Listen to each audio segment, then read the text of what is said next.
and I was telling him about the challenge, and then the story came to me from Jesus of when they're on the Sea of Galilee, and it was like, winds be still or water be calm. I can't remember the exact, but he calmed. They were really afraid. The winds had come up, the waves had come up, and he just calmed the sea and calmed the winds.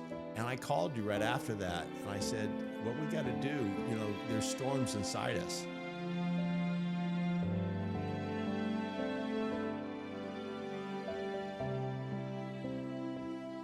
Welcome back to the O Coalition. I'm here once again with Dave Austin, and if you haven't heard of him, you might go back and watch our first episode, but this story is something that you and I have been through, and it involves a significant project that had real big opportunities for testing our faith and an amazing outcome. An amazing outcome. So I want to begin with our meeting. It was 2016. And for those of you who know my story, my son Henry had been the one who kind of opened me to these stories from the Holy Spirit. And then one day he just stopped cold turkey. He stopped saying, Dad, tuck me in, tell me a story. And I'm like, what do I do now? And I end up going to this place called CEO Space International. It was my first time in early 2016 or so. And you were there and you were speaking from stage, and you were a regular, you were on faculty there. And I remember you took us through this thing called the process. And why don't you kind of give just your perspective, but I would say my perspective was I felt so connected with you, just watching you. I'm like, wow, there's something about this guy. I've seen speakers before, and they seem rehearsed. They seem, often they seem like they've told the story 1,000 times, and it's just like, okay, this is the part where they drop a tear. This is the part where they move to that part of the stage, and it's so phony to me. Not that it actually is phony. I mean, it must be tough being a speaker, and how do you really be at your best? But there was something different about you. You spoke from the heart. You spoke authentically. You spoke to what I felt like was the same voice I had been talking to. And in my journey through the stories of Henry, it's like, wait, this sounds like the voice of God through you in just such a very real way. So what was your moment that day? Because we talked after that talk. What was your moment that day? What happened for you? Well, can I give you a little bit of the history of how the process even came about? Sure. I was on a plane across the Atlantic Ocean with the U.S. Olympic team, being their mental performance, leader to play in the World Cup. I mean, it's a pretty big thing. And on the flight, I go, God, since I had this relationship now, I speak all the time. I went, okay, can you give me something more? I mean, by that time, I've already, had a lot of success helping athletes perform at their highest, but this is the U.S. Olympic team. This is a World Cup, and I'm going, I need you. I need even more. Give me something more. And this whole concept of a game ready came to me. I went, wow. So I did it before every game, and they had the best results in the history of their sport. I went, God, you're pretty good. I think I keep asking you a lot of questions, and I'll just better listen. And so I came back, and after that experience, and I did the Los Angeles Dodgers, the same thing happened, and all this magic started taking place because of this divine information that was given me. So then one day in my office at my home, I went, is there something more I can do that will change my life forever? And Jesus gave me the 5-step process. He said, do this for 40 days and it will change your life. 40 days, that's an interesting time. Biblical. So, and so for 40 days, I did this 5-step process, and oh my God, my life changed. And after 40 days, I go, why would you stop? And I just started doing it. And I remember the first day I didn't do it, I was aggravated about something, or something came up. Kathy goes, you haven't done the process today, have you? I went, oh no, how did you know? Because you're different today. Oh no, really? Interesting. Yeah, she noticed that quickly. She noticed it right away. And I went, okay. So it's not that you can just pray once and you're done. You got to keep going. You got to keep going. You got to keep going. So then years later, I get asked to speak at the UN. I'm thinking, oh my gosh, at the Global Summit, this is amazing. And so they don't pay you to come, but they gave me 5 VIP passes. I went, I'll sell them. you could give them the whole experience, and I'll put a workshop at the UN and bring 5 leaders. And so it just happened to be 5 leaders. It happened to be all women. It was just amazing. And then I got one extra one because I wanted only to bring my wife. And so we did this workshop, and I did the process for them, and they were just so moved. And then we went and did the UN thing, and it was amazing. It was just an incredible experience. But one of those leaders was the CEO of CEO Space. She goes, you need to do the process at our next CEO Space. I'm like, I'm not doing that in front of 500 people. Are you kidding me? I don't think that would, I don't know. So that's when you and I first met, and I'm going, okay, I'm going to try. And that's where I rely so much, Lord, just lead me, guide me. And then it said, take everyone outside, which was very unique. Yeah. 500 people get up and move outside so they can experience God's love in nature. Yeah, because one of the steps is gratitude. One of it also is going into nature and feeling that presence and being in awe of the beauty of nature. It just changes you, and breathe that in. Then we came back in, and I asked the whole group after on the 5th step is now write what's coming to you. So then I went, okay, I want 5 people in this room to share. And then I had them come up on stage, and there was a chair, and I would sit in the chair behind as they came and spoke what they shared. And finally, the 5th one happened to be Mark Haddis, and you came up, and I remember sitting there, and as you started speaking, I'm going, oh my God, he is speaking to the exact same voice. I mean, I've heard people be inspired. I've heard people, have divine inspiration. But at that point, I had never heard the words you were speaking with the exact same way that they come to me. And I went, I want to know this guy. I want to know more about him. Oh my God. I was so like, I gotta meet this guy. I gotta talk to him, because he is speaking to the exact same person I'm speaking to, that same presence. And fast forward just a little bit, I hired you. Oh, yeah. I'm like, I needed something after my mental health crisis. I was so beaten down, and I was just on my way, trying to find my way. Like, how do I show up? Like, what is it that God had for me as a next step? Because I was very insecure at that particular moment, very vulnerable. And one of the things that you were showing me is that you could give me almost like the confidence that I didn't know I had. It was buried, but you saw it in me, and you helped pull it out. You helped pull that back out to the forefront. And we end up, not too long after the coaching relationship, we're doing one of your certification programs, and I fly out to California, and we're doing this thing, and you present an invitation.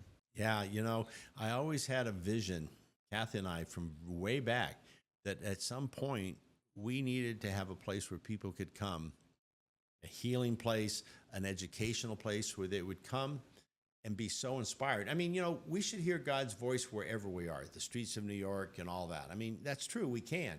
But when you put yourself in an incredible, beautiful place, it just is easier to open up.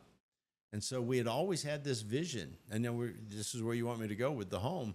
And so we came out just by a fluke thing to Utah. It wasn't ever a plan to move to Utah. That wasn't even in my thinking. But Daniel, who we gave the story of in the last episode, so watch the last episode to learn about Daniel. But Daniel wanted to be a duck. From 7th grade, he wanted to be an Oregon duck. But when you graduate in special education, he was very high functioning, but it was still special education. You don't get a diploma where you can go to a college. But we had to find a way, and that's just the way we live. If there's a will, there's a way. I don't know the how, but I have the will to do it. We'll find a way. And so we were able to create a way where he could go to summer school.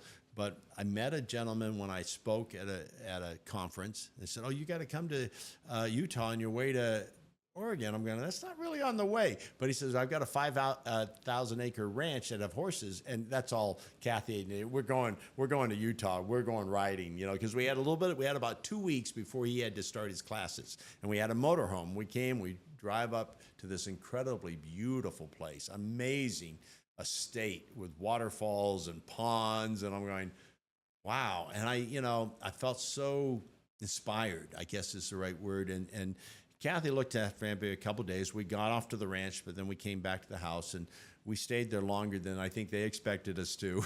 Are they ever going to leave? But anyway, Kathy goes, I lived with the ocean my whole life. I want to live in the mountains. This is it. So how do I respond? So we got a realtor, and we found this magical home, 3.5 acres with waterfalls and ponds, a 2-bedroom cabin, a guest house, a large, incredibly beautiful home. And I okay, I wouldn't know how to do this. I mean, I really don't have the finances of this, but Lord, I know you always guide me and you always give me direction. So I remember when we walked into the house, and I'm like, I'm so amazed at this place, but it was weird, but it was in my vision from 25 years back. I had seen this, the stream and everything. Yeah. We had gone to Disneyland when they first opened Bear Country, and I saw the plants in the stream, and I went, someday we'll have a home with that. And that stream, it was identical. I mean, identical. It's like, oh my gosh. I've been to both places. Yeah. And I'm going like, oh my gosh. I looked at the realtor and I said, I hadn't even seen the house yet. I just had been I felt this presence. And I said, we're not looking at another house. We're buying this. I have no clue how, but I'm buying this house. And usually a realtor would run it when you say you don't know how. But she goes, oh, great. I'm going, okay. And my dad always gave me this expression that I would use, do your best and let the good Lord do the rest. And I remember going, Lord, you got a lot of rest to pull this one off. So, okay, well, how do we do this? And if you don't mind, I'll mention, there's a docuseries on my life called Moonshots, and, making the impossible possible. Mm-hmm. And the stories, I think, not to boast what I've done, it's to say you can do it too if you have that faith to work through the challenges. How did you become a world-ranked tennis player? Well, I lost my way to winning. How did you have a hit on the radio? Well, I was really bad until I was good. Are you willing to take that journey to get there? Yep. So it was one of those things going, okay, this is a journey, but I know that if God is telling me this is a home where we're going to do remarkable things, I need to be open. And okay, tell me. And so we came up with this concept of bringing in investors. This was like a place for this greatness to happen.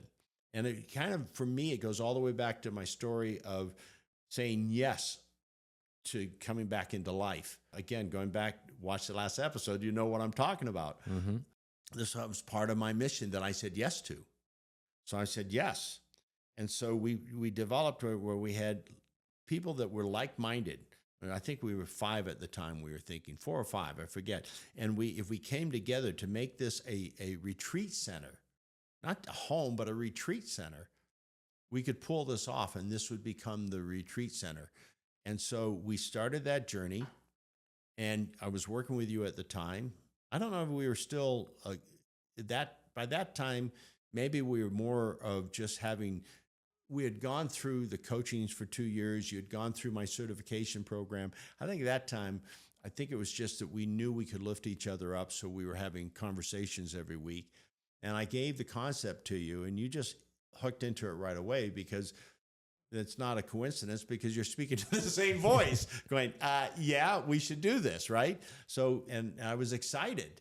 That's right. That was at that San Diego certification when I brought it to you. Yeah. And there was another gentleman there. The place that looked like a Star Wars village. Oh my God, that was crazy. Pretty wild. That place was wild. We were leasing it at the time, and I was like, yeah, that's amazing.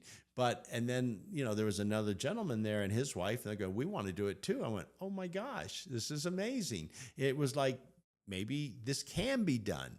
Again, I'll just keep moving forward, and you'll keep guiding me on every step. So we start going. And, there's some other interests, but it's not quite, everything I felt like had to be aligned. And this other couple, all of a sudden, the way they wanted to use a home wasn't aligned with the way you and I had our vision, right? It was away from our vision. We thought, well, they might have the money to do it, but that's not the right money. Because I live by something Chase, one of my sons, told me at 3, Dad, you better choose your money or your money's going to choose you. I'm thinking, oh my gosh, that's such wisdom. So we thought, all right. And then there was, that whole journey of, as we went forth, well, how do we do this? You were so committed. I was so committed, but we were the only two really that were completely aligned in it. And I remember one day, the minister who married Kathy and I I remember we were living in the motorhome trying to make this thing happen. I think we had already put the offer in. The fact that they accepted the offer was like, oh my gosh, that's crazy, crazy. And so Yeah, because it required seller financing for 2 right, years. it And did. it was a lot of unusual a things. lot like of unusual things. Yeah, I said, Lord, they gave all the furniture and it was a lot of lot of- elements to it that it's like aren't normal. wow, Aren't normal. right? And it was below market value. And it was below market value. We did 444 because 4,440,000 because Yeah. I had been given that 444 was my openness to hear God's voice. Whenever that, it's a Yeah. number thing. That's a whole different story. Right. But that we thought, well, I'll just do that. It's going to cost a lot to furnish this house. Let's throw in the furniture, and then how do we get financing? Well, we'll get the financing through the ownership. And for them to say yes, I knew we were on the mission was a go. Yeah. But then it was the challenges going forth of choose your money. Your money's going to choose you the right money, because it had to be aligned with the mission. And so I remember a conversation I had with you. I had just spoken to the minister who married Kathy and I, John Todd, who asks about you all the time and sends a lot of love to you, babe. And I was telling him about the challenge, and then the story came to me from Jesus of when they're on the Sea of Galilee, and it was like winds be still or water be calm. I can't remember the exact, but he calmed. They were really afraid. The winds had come up, the waves Yeah. would come up, and he just calmed the sea and calmed the winds. And I called you right after that, and I said, what we got to do, there's storms inside us. We need to allow the winds. Let's pray and bring the winds to calm and the seas to, down. And we all are faced with that in life, right? Right. And through that openness, we made a decision. You made a huge financial decision. Like, you're crazy. You know that. No. Yeah. I'll tell that part because the element of putting money in on this scale, it was a big scale project. And I had some financial stability from the sale of my company. And there was this divine message I got way before this, that there was going to be this retreat center concept. It's like, hey, build 7 centers. I didn't know, like, what are 7 centers? That's what's our original plan. Well, actually, the original was a timeshare. You originally were kind of saying, hey, let's do a timeshare. Oh. I'm like, well, I don't want to do a timeshare, but if we do a retreat center, if you were open to that, like, then yeah, I think I'd be interested in that. And it got, because it fulfilled what I was receiving. Right. Yeah, you're right. Exactly. I'm like, and it wasn't that long before, it might've been just a couple weeks before that I'd gotten that insight, like, oh yeah, a retreat center, that'd be neat, because we're doing a lot with the Beatitudes. We're doing a lot with, I was doing things with Optimal Being program and a variety of different things. Like, well, if we can bring people together in a really safe spiritual sanctuary of sorts, like, that would be a great venue to do it. So we end up with that situation where at the end of the day, we had an invitation from them before closing to back out. Like, we didn't have all the finances lined up. It was kind of a little bit chaotic right up to the till the end. We had some money in, and it was non-refundable. And then they come back and they're like, "Hey, tell you what, we decide we don't want to move, and we'll give you all the money back, all the non-refundable back. You can walk away free." Right. And I remember you did something very generous. You said, "Hey, Mark, look, you've put this much in. What do you think? Because if you don't want to move forward, we won't." And I really settled, and I was asking, like, hey, God, what do I do here? And it was very quick. It was on the same call. I didn't even call you back. It was just like, this is something I just feel like it's the right thing to do. I don't know why. I don't know where it's going to go. I just feel like this is the right thing to do. So we stayed in it and ended up coming to close and having the house. But soon into it, we realized, because the intention was to get these other investors still, like, hey, we still wanted other investors. We didn't have the capital together to really make the whole thing work.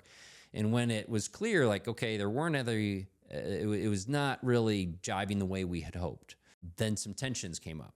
And in any relationship, you're going to have moments where there's disagreement. And so we went through some times where it was like, hey, we're aligned and we're rocking it. We did some amazing things at the house, like breathtaking. There was a big masquerade party for our nonprofit that was still one of my greatest memories in that house. To see all those people in tuxes and dresses and the masks, coming up like metaphorically. We had the singer that sings "I Believe." Yeah, right? Elliott Sloan. Elliott Sloan. Lead singer for Blessing Your Soul. And I Believe is still a song that needs to be more today out there than ever before, because it's all about bringing love to every situation, even through differences. And we really had to go through a lot to get there. We did bring in one other person, another one of my clients, Right. to help move she it came over. in. Susan Mercer came in. And so every little step was just the right step, whether we knew it or not. It ended up being the right step, and through the challenges. And anytime you go through challenges, there are going to be some conflict. I love my wife. We've been together for 44 years. I'm the most blessed man. We've been married for 39 years, but there are moments. There have been moments because we're both outspoken. We both have strong, very strong personalities, and that mix and matches. But as long as, in those moments, I come back to love. Yeah. There's an answer to everything. Yeah. And you and I, as close as we are, we had almost like a marriage, of how do we bring love back into this, because there's tension, because it was just running the place financially monthly was a lot. And time. Yeah. And then we had the COVID hit, which then all of a sudden stopped the ability to use it as we were using it. We not only had 2 years of the Journey's Dream, amazing events there, but and we had the attorney general was there. And we had a lot of, and it went on to have, I was told world leaders would come, and we had some of the top authors come put on things. We had other charity events. We even had the White House, the presidential. Well, we had a Marianne Williams. Marianne Williams came, presidential candidate. I mean, it goes on, and then just before, when you're going to get to see the ending, so to speak, of the home, the last thing we did is brought the White House to Utah, and I had the governor involved, and and this was a nonpartisan thing. I'm big on that. Yes, Republicans and Democrats have some different policies, but we all are still husbands and wives and fathers and mothers, and we believe in human kindness and love to move through. There's a right side and a left side that's out here that I don't get involved in. So we had this amazing event at the home to honor the heritage of America. And America has an amazing history. And we had so many unbelievable artifacts that I was able to have come from the White House, come from others that we had millions of dollars worth of, all the way back to George Washington. We had his wallet. We had a painting of his, done of him. We had so cool. Jefferson, when he wrote the Constitution, we had his books that he was inspired by. We had his original books. I mean, I'm like, how does this happen? Well, and it's, those are special moments, but I remember one of my most fond moments was coming there for 3 weeks and staying in the cabin. I was going to bring that up. And I was writing, and God led me. God said, hey, go to Utah. I'm like, okay, well, for how long? It's like for 3 weeks. And I was writing, it was sort of putting my memoir storyline together that I had started, still not published, but it started years earlier. It's like 3 weeks. And I remember telling Liz, like, hey, what would you think of me going to Utah for 3 weeks? And we worked it out, and I'm there in the cabin, and the writing just came, because it feels like you had this saying that, there's a lot of places you could hear God, but somehow there was a bigger, like, what's the word? Amplifier there or something.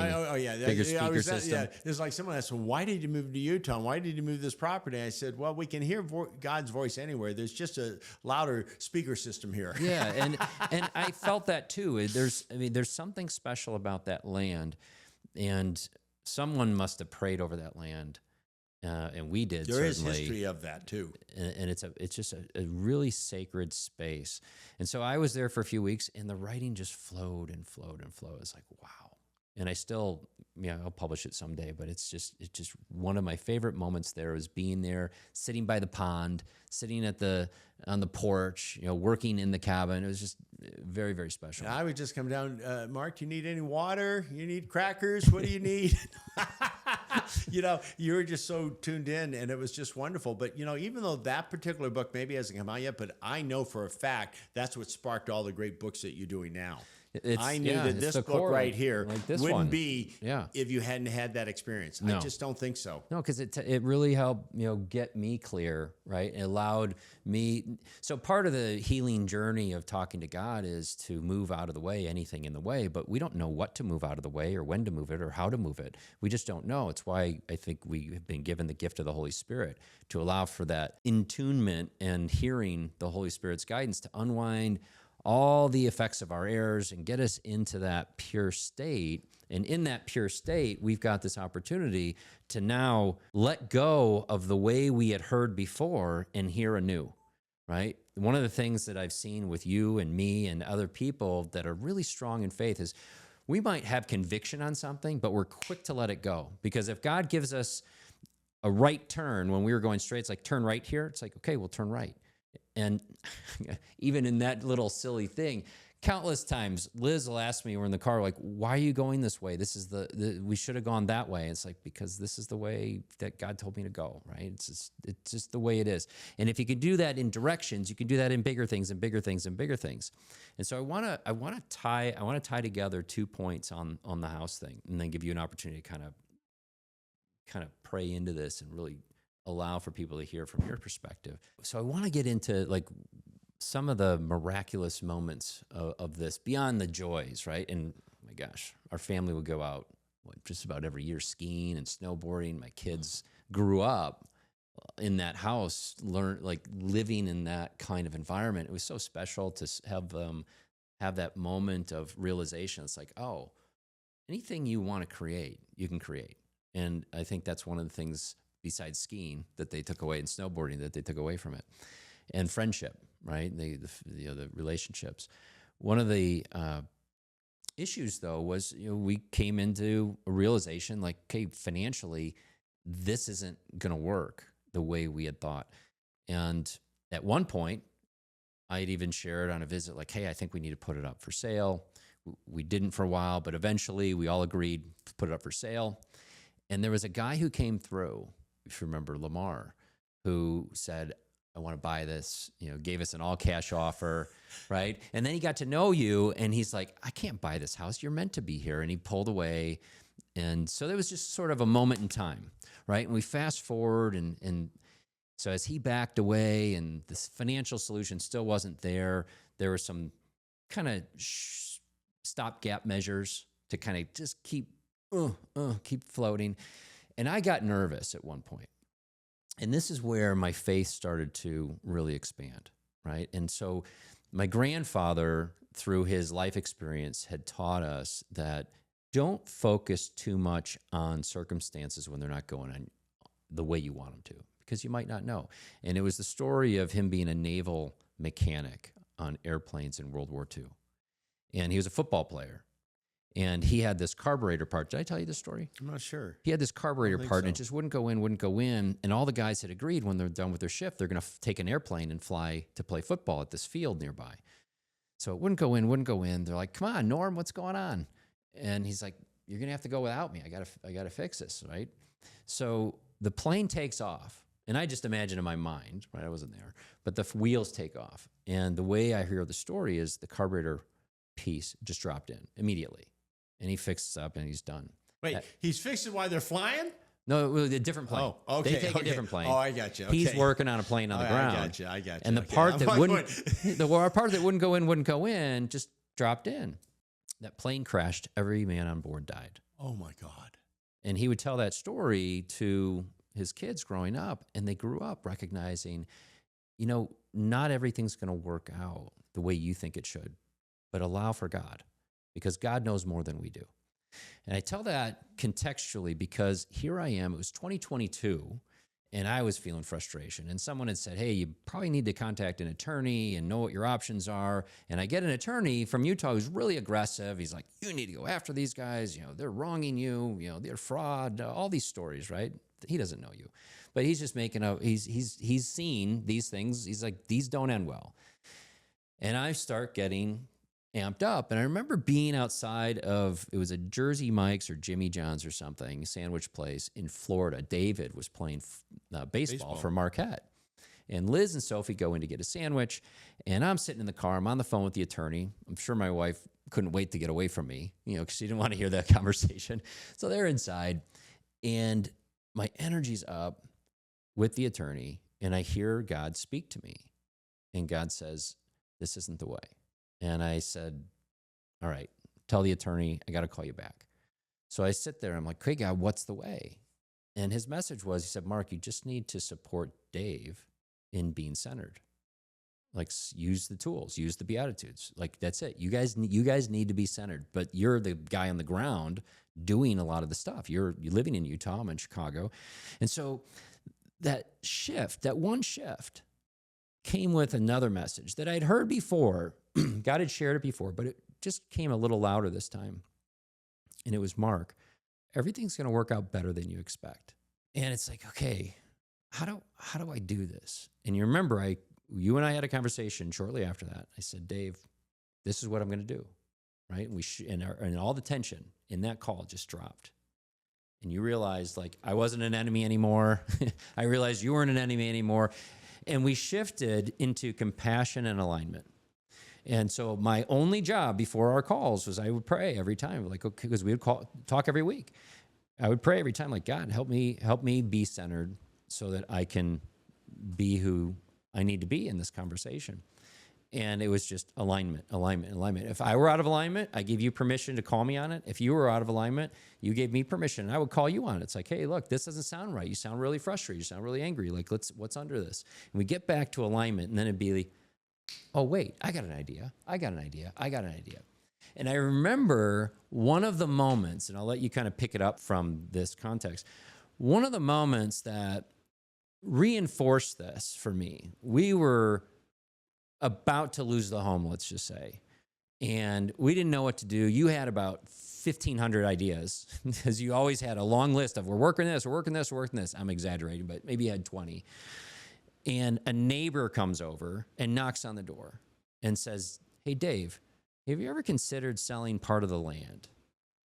Yeah. Well, I want to say one thing, even before I get into that story of this alignment part, because when we were out of alignment, I couldn't sleep at night. I'd wake up. Maybe you didn't know that in the middle of the night, because we were so close to have this division that was bringing out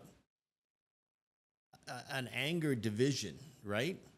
And I didn't know exactly how to deal with it. And I was like, just stay the course of what your truth is, and it will eventually be okay. That's what the message I was getting. And the moment you changed, I could feel the change, and all of a sudden I could sleep. It's funny. I help some of my clients that have a hard time sleeping because of the pressure. But I was going through that at that time because I felt so much pressure of wanting to do the right thing. And what is the right thing? We have those moments, but the moment we just said, let's just be aligned, everything shifted. And aligned with God. That was the point. Exactly. Right. And then just keep listening to that voice. That's how it brought us together in the first place, but we had kind of lost that for a little period. So then the neighbor comes over and goes, I want to give you $2.5 million for your pasture. I'm going, we don't really need the pasture. That's a solution. That's pretty good. So it inspired us to go, okay, but we had to be aligned to even think about that. Yeah, because we didn't take it. Yeah, we didn't take it. It's funny you brought up Lamar, because Lamar said, please don't sell it. You're meant to have the whole property. And I have the company that's just getting funded on the things, and you should own that house free and clear because you're doing God's work and you're doing such wonderful things. Don't sell, because it's the whole property. It says, when I walked in that property, I felt a spirit in there, and I knew you were the one that was supposed to be there. So then we go, okay, I guess we won't sell, even though that $2.5 million could have solved a lot of problems, right? There you go with this faith again. And so we went the journey, and we kept going, and we kept getting different things and things that would just little moments, prolong it and everything. And just keep asking. I think that was the key, is keep asking God to give guidance, because it could change. Here's this Tuesday afternoon, and this is the direction you're to take.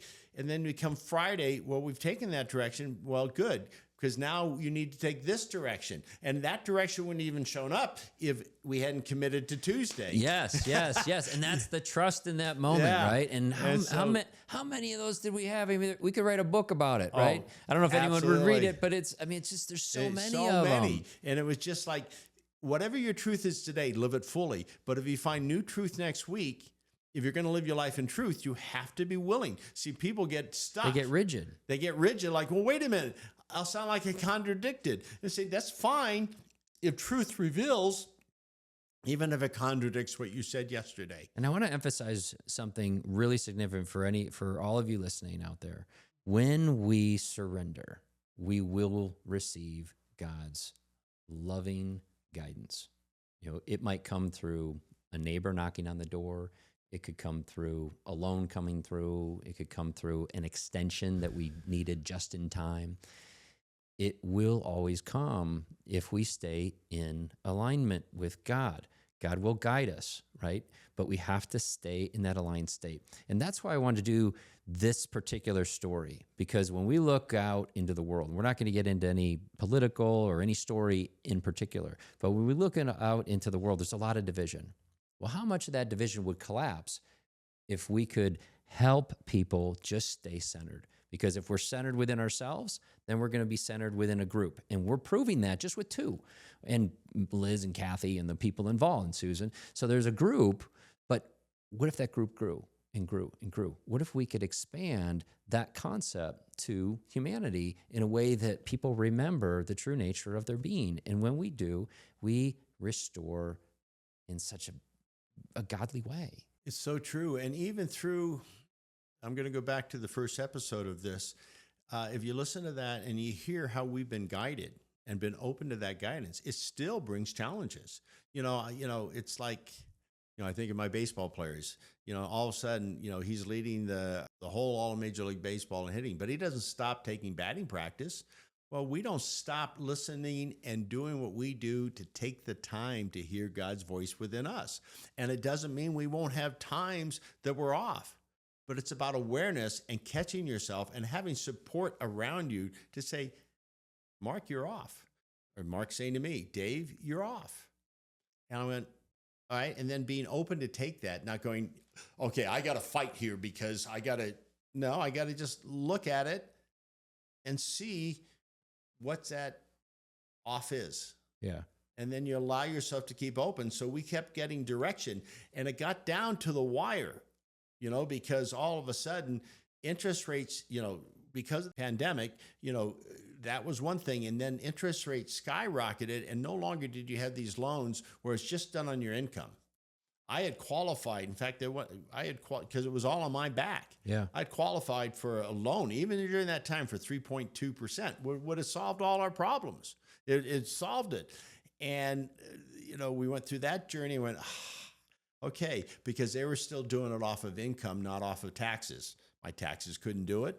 My income could. When things changed and they didn't honor it. Right. And then they didn't honor it. And all of a sudden it's like, oh, where do we go from here? And then, we just kept looking and asking and receiving. But finally it became, because we both believed that this Lamar and Worldwide would take care of it. That's the best solution in our minds. We kept asking, yes, that's the best solution, until the delays went, sell the house. And it was clear for you. It was clear for me. It was never clear on selling the house before. I fought it. This time, I'm not fighting it. We're going out because we've got to make this, when you talk about moonshots, in my next book and in the docuseries, what I went through to achieve something, you went through some challenging moments. And I thought, well, we have to live into these challenging moments to find a solution. And it's funny. The realtor says, well, you're going to really have to, because we'd been living in the house for 8 months, and there was a lot of, you're going to have to now make it sparkling this and get, make it. And so we, Kath and I went into overtime in making the house just perfect for someone to walk in. But then you had to have the right person walk in, right? Usually a house of that size that's going to sell for over $7 million, they say it takes a year to year and a half. we didn't have a year and a half. we had pressure. We had pressure. There we were down to the doorstep, you Yeah. know. And so we had offers, but there were too low offers to really make sense with all the expenses that had gone on. There's a lot of expenses in running a place like that were adding up, and it just still didn't add up. And then people then had to then get qualify. And I know that really outstanding, very wealthy people could not qualify sometimes because of the nature of what was going on. I want to pull it. I want to pull it back just to wrap this part up. One of the things that we have been able to do is we talked about some of the bigger leaps of like trust, but then it got to super subtle. It'd be, oh, well, this lender might be the answer. And you would say, well, this doesn't quite feel right. Something's not right. And then we'd back off of that and we'd find another one and another one. And because we had to get the lending in or we were going to lose the house. Right. And so there were moments in time, and we don't need to go through all the detail, but there were moments in time where it's like, okay, we had every lender on the planet would have probably foreclosed on the place, you know, at a certain point, about a year before we ended up selling it. And we had the lender do something they had never done in the history of their company, right? And they gave an extension. And then there was another moment where it was like right at the doorstep, and then there was this opportunity just to extend it another 30 days. And then it was right at the doorstep. And my uncle is in commercial lending. He had retired from commercial lending. He's like, Mark, just prepare yourself. Like these, I've never seen these go well. Here's how they go. And he told me how they go. And he's like, it'll be a miracle if it happens. And he said, just prepare yourself. And I'm like, okay, well, and I remember leaving those conversations because I had multiples with him. I'm like, God, what, did something change? He's like, no, this is going to work out. Just trust. We had to pull, remember, forgetting those sections, we had to pull every little savings we had here and there to give 150. We just kept we put $150,000 more on the line. Yeah, just to extend it another. There we go, bit. extended. And they normally don't. An accountant told me they will not extend it because they just want the house. You got a lot of equity in it and all this. And now, you know, and I said, well, I live in a different world. I know that it doesn't make sense for an extended, but I know that they'll extend it. But we had to put our faith, even with more money into it and everything. Right. And now we get an offer that's a lower offer about 30, 40 days before the sale. We get an offer and we're at the end. And I remember being in the parking lot again. I'm on the phone with you and Kathy, and you had said, hey, I think we should take it. And this is, again, the subtler, right? Sometimes I'm off, sometimes you're off. It doesn't matter, but it's subtle. And so, Kathy, you and I are on the phone, and you're like, I think we should take it. And we pause. It's like, hey, let's just pause for a minute and check in, because it was low. And you're like, hey, look, we figured out we're not all going to get what we want out of it. And you started to it sounds like you and Kathy had already thought of that. And when I checked in, I'm like, no, I don't think so. That I don't think we want that, because I got a different number. And you said, well, what number did you get? And I shared it. And Kathy, she's like, yeah, that's the number I got. Mm. It was like either the same number or really close. And then you're like, which is wisdom on your part, because you didn't fight it and try to defend. You're like, well, okay, you two got that. Well, maybe I'm off, and you did recognize like, hey, I've got some fear here. Like we're close to the finish line and I don't want to disappoint people and have us lose all of it. But we agreed, here we have an escape hatch, but in tune, God gave us the wisdom. No. So we say no. So now the clock's ticking, the clock's ticking. And the final day, the lender said, you cannot go past April 3rd. April 3rd is the final day, courthouse steps, it's done, it's over. And here we are, just staying aligned. Stress was there, but staying aligned. April 1st, someone comes through. You take it from there. Well, one of the wealthiest families of Utah. I mean, what are the chances this to happen? Come in and go, oh my God, they felt the spiritual connection to the property, I'll have to say, because they just looked at that. It came in the house and they didn't do much. You would think they would now go through and do all kinds of things, and it had to happen fast and all these kind of things that would have to happen. It's another moonshot miracle there's something happening here.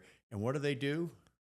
They offer us all cash, so we don't have to wait for loans to be approved because they had the money to be able to do it. Was it above your number or below your number? It was above our number. It was above your number. It was like it was a couple hundred above our number. Yeah. Yeah. We don't have to share the number. But. Okay, I think we're good. But there were some details. It was April 2nd they gave the offer, right? Right, something like that. But they gave us till like 9 o'clock. There were some problems. Oh yeah, we had to agree to it at that day at a certain time. You know, we only had a couple hours to agree to it and all this. And we're like, okay, yes. But I can't remember all the details, but we got to a half hour before the home was supposed to be sold. Well, Kathy didn't want to do it. She's like, well, maybe let's give it enough time because just in case another miracle comes to keep the home. Yeah. And so it went right down to 30 minutes before it's going to be sold on the courthouse steps. We get the all cash offer that makes everything, you know, Kathy and I also say this, and she's the one that's so strong in this, in that we always live in a world of this or something better. Yeah. And you lived in it too, because you said, no, not this offer. But I thought, well, this at least secures us. We might not get what you want back out of it, but at least you're going to get something out of it, right? Where this now makes everything whole. It's way better. Yeah. Way better. Yeah. Way better. We allowed and surrendered to the miracle that took place. And so that's the story of the house. And I'm going to give you the last word because I know there's a great story about time with your son that I think it would be really cool for people to hear. And the last thing I'll share on this is what this did for me is I had a faith, let's say, that I could go from here to here. And what happened through this process is it was like from here to out there. To go from 2018, right? And then going through the process. But that moment in pivot in 2022 to 2025, 3-year journey of trusting, like, okay, God, you said everything's going to work out better than expected. So where's the better than expected? Like, I'll just keep trusting and keep trusting. Anything else to do? Nope. And it's not over yet because we were reconnected with the guy who came through the house in the first place. And there's a big project that he's involved in that we're involved in. That's like, wait, we don't even know the finish of this story. This is sort of a milestone on a bigger story, but it's really special to have gone through that and to walk away with, the financial outcome is positive, but to walk away with faith is way more valuable than any money. Yeah, it's true, but we were very, very fortunate, and it took faith, and I even asked, as Lord, I thought this was where we were supposed to live the rest of our lives. I thought this is where the mission for this amazing things would take place. And the message came back at that moment, well, there's always seasons in life. Season for this, season for that. This will turn into a remarkable thing for all of you. And right now, because I don't think God controls everything. It just he opens a pathway for us to see and then supports us in it. And right now what's taking place because of the sale, your work is going off the moon. It's so amazing to watch and be present. Same thing for me. I don't have the pressure of this huge property that, trying to figure that out. I'm now kind of free to fly in my own books and the things. And I'm like, oh my gosh, you didn't see that. But everything that happened had to happen for us to open to this. And it doesn't mean that maybe someday we don't go back to the house. I don't know. I don't know what it is, but I'm happy. I'm happy where we are. And what you just mentioned, this other big project we're on comes through, money will never be an issue to us ever again. But at least you're not under the pressure. I'm not under the pressure that we were both under. We allowed ourselves to do it in faith. And then I had to say, seasons of change. Okay. What does that mean? But I allow myself, because I now, living in Utah, I've learned I love all 4 seasons. And so maybe this is a new season for me to love. And I am. And it's great. But one thing I learned from my son that really helped me through this process. So I have 4 boys, as you know, and one played college. He was a quarterback for University of Hawaii and then went on to play professionally in arena football. And arena football was huge at the time, and he played for Cleveland, setting all kinds of records. They were undefeated, and he was just doing remarkable things. And they're now going against one of the best other teams in the entire arena football, and they're down by 17 points with less than a minute left. Think about that. Anybody who follows football, you're down by 3 touchdowns with less than a minute. I mean, it's unheard of, right? It's like that's impossible. Yeah. And, Like game over. It's done. Game over.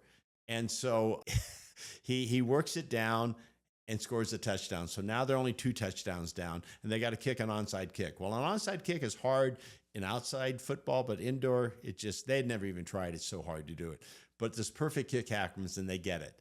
And so now there's probably 20 some seconds left with still 2 scores down. Boom, boom, boom, boom, boom. On 4th down, somehow they miraculously get it done. I mean, it's like you're watching this going, oh my God. Oh my God. And we were living in Carlsbad at the time. It was, and the door was open, and we were watching on television. We weren't there, and we were yelling, oh my God, oh my God. And all of a sudden we heard people around, kids from around the neighborhood yelling out, oh my God, oh my God, oh my, not knowing, I'm going, oh my God, and so then they kick another onside kick, and they get it. I don't remember how many seconds were left at this time, but it wasn't many. And they went down, and it got down to 0.8. Not even a second left. And so Shane gets the hike, and he's running all over the place. The buzzer sounds, and he's going over, and he's just about ready to slam into the wall, which would be where you go out of bounds. And he hits the perfect thing with 2 guys on this guy. It's a miraculous throw right to the guy, and he catches it, and they win the game. The announcers, I've never seen an announcer. You couldn't even understand because they're yelling into their speakers. He's like this, blah! Never seen anything come back like this ever. And one more part, if you don't mind, I share. That story was so impactful for me. I asked Shane, I said, what in the world were you telling your guys in the huddle? He says, I just told them, we have time on the clock. What a way to live. And you did that countless times throughout the house thing. You're like, hey, we got time on the clock. I kept saying, we got time on the clock. I mean, it took it down to 30 minutes. Well, we have it. It depends on how you look at it. And one little part I want to add to it, I had always kind of had this, I'd love to speak at Harvard, such a prestigious place. So I get invited to speak at Harvard.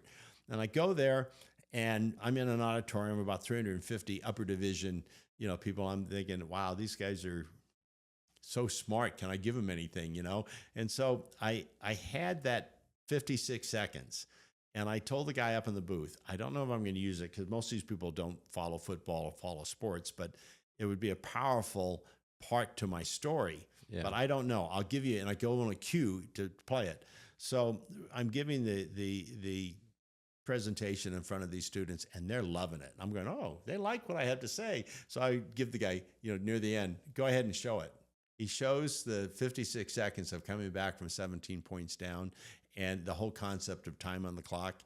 The whole place erupts into standing ovation. They clapped for 15 minutes. Whoa. Oh, they went crazy. Wow. Most of them don't care about football, but they cared about the concept that if we use our time properly, moment to moment, anything is possible. Yeah. So that was my message that I heard. And my brother at the time was running. He had a development that he was about ready to lose $500,000 because he'd ran out of time. And he was at this meeting, and he knew he had to have it by 12. And he said, I got to get out of this meeting. I have no solutions. And he said, but Shane taught me time on the clock.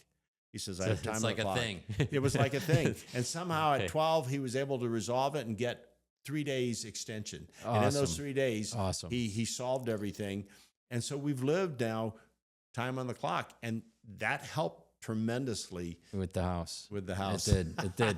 Listen, if you like these stories, follow and subscribe, like this stuff, comment. Dave, again, so good of you to be here, and I'm going to have you back. We're going to talk some more, but thank you.